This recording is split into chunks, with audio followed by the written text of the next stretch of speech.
Daud mengumpulkan pula semua orang pilihan di antara orang Israel, 30.000 orang banyaknya. Kemudian bersiaplah Daud, lalu berjalan dari Baale Yehuda dengan seluruh rakyat yang menyertainya, untuk mengangkut dari sana tabut Allah yang disebut dengan nama Tuhan semesta alam, yang bertakhta di atas kerubim. Mereka menaikkan tabut Allah itu ke dalam kereta yang baru setelah mengangkatnya dari rumah Abinadab yang di atas bukit. Lalu Uza dan Ahyo, anak-anak Abinadab, mengantarkan kereta itu. Uza berjalan di samping tabut Allah itu, sedang Ahyo berjalan di depan tabut itu. Daud dan seluruh kaum Israel menari-nari di hadapan Tuhan dengan sekuat tenaga, diiringi nyanyian, kecapi, gambus, rebana, kelentuk, dan ceracap. Ketika mereka sampai ke tempat pengirikan Nakon, maka Uza mengulurkan tangannya kepada tabut Allah itu, lalu memegangnya karena lembu-lembu itu tergelincir. Maka bangkitlah murka Tuhan terhadap Uza. Lalu Allah membunuh dia di sana karena keteledorannya itu. Ia mati di sana dekat tabut Allah itu. Daud menjadi marah karena Tuhan telah menyambar Uza demikian hebatnya. Maka tempat itu disebut orang Peres Uza sampai sekarang. Pada waktu itu Daud menjadi takut kepada Tuhan, lalu katanya, "Bagaimana tabut Tuhan itu dapat sampai kepadaku?" Sebab itu Daud tidak mau memindahkan tabut Tuhan itu ke tempatnya, ke kota Daud. Tetapi Daud menyimpang dan membawanya ke rumah Obed-Edom, orang Gad itu. 3 bulan lamanya tabut Tuhan itu tinggal di rumah Obed-Edom, orang Gad itu. Dan Tuhan memberkati Obed-Edom dan seisi rumahnya. Diberitahukanlah kepada Raja Daud demikian, Tuhan memberkati seisi rumah Obed-Edom dan segala yang ada padanya oleh karena tabut Allah itu. Lalu Daud pergi mengangkut tabut Allah itu dari rumah Obed-Edom ke kota Daud dengan sukacita.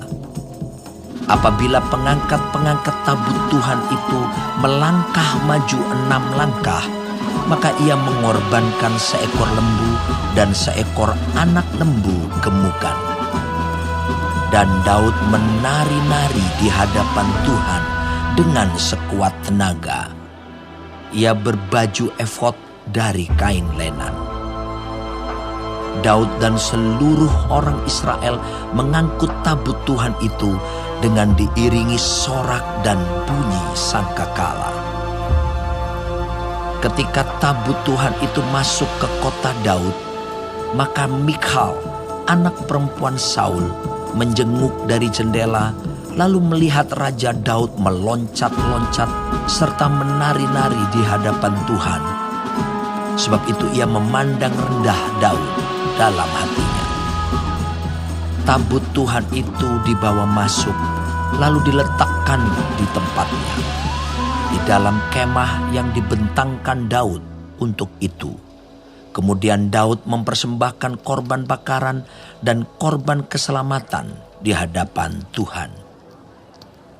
Setelah Daud selesai mempersembahkan korban bakaran dan korban keselamatan, diberkatinyalah bangsa itu demi nama Tuhan semesta alam. Lalu dibagikannya kepada seluruh bangsa itu, kepada seluruh halayak ramai Israel, baik laki-laki maupun perempuan, kepada masing-masing seketul roti bundar, sekerap daging, dan sepotong kue kismis. Sesudah itu pergilah seluruh bangsa itu masing-masing ke rumahnya. Ketika Daud pulang untuk memberi salam kepada seisi rumahnya, maka keluarlah Michal binti Saul mendapatkan Daud. Katanya, "Betapa raja orang Israel yang menelanjangi dirinya pada hari ini di depan mata budak-budak perempuan para hambanya, merasa dirinya terhormat pada hari ini, seperti orang hina, dengan tidak malu-malu menelanjangi dirinya." Tetapi berkatalah Daud kepada Michal, Di hadapan Tuhan yang telah memilih aku dengan menyisihkan ayahmu dan segenap keluarganya untuk menunjuk aku menjadi raja atas umat Tuhan, yakni atas Israel. Di hadapan Tuhan aku menari-nari, bahkan aku akan menghinakan diriku lebih daripada itu.